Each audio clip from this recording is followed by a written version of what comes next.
Hey folks, I hope everyone's doing well.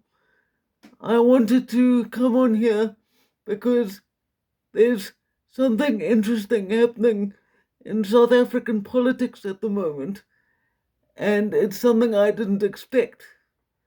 So, lately, a very definite ideological line in the sand is being drawn in the South African political landscape.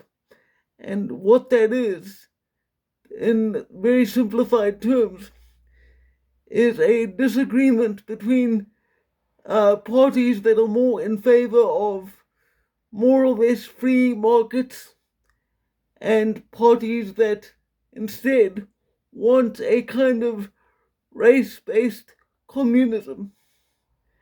And one of the most interesting things about this is that one of the parties that seems more in favor of kind of the free market system, although not really, because they still regulate it in several unfair ways, is the African National Congress.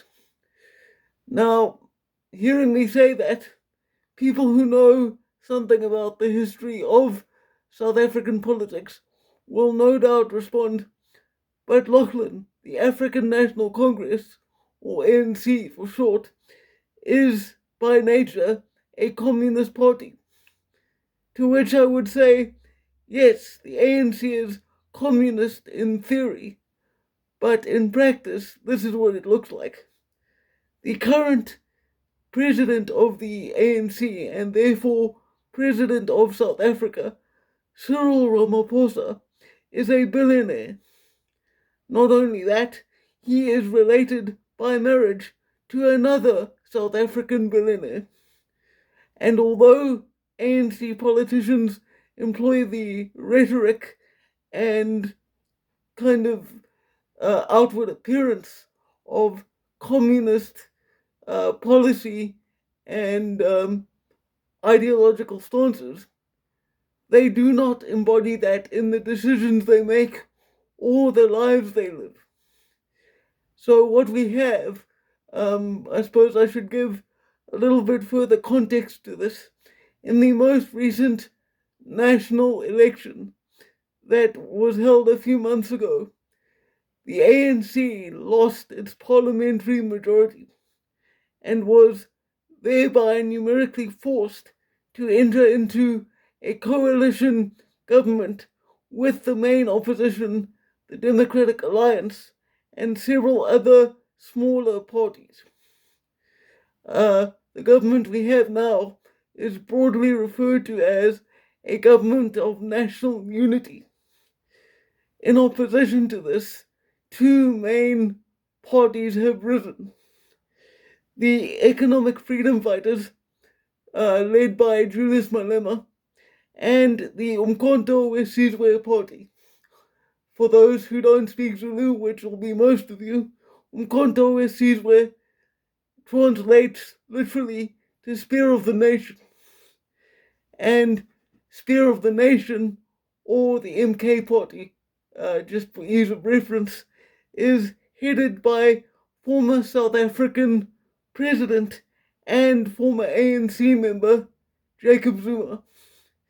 And so what we have now is a situation in which both the EFF and the MK Party are pushing for, as I said, race based communism.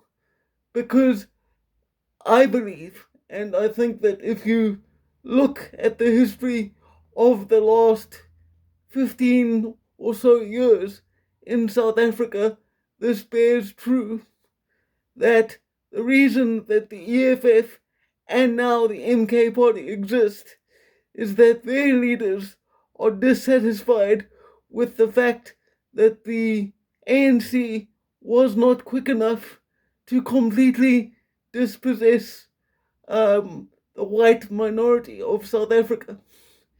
Because this is the platform from which they both operate. They both want the same thing. They want to nationalize key elements of the South African economy, including banks, mines, and other important business enterprises, and they want to institute a centralized government in which the bureaucratic class will plan where resources go and to whom. Now, when they talk about this at press conferences and rallies, they couch it in the language of black liberation, which has always been the case in terms of South African politics. It's it's basically the bread and butter that the ANC rose to power on.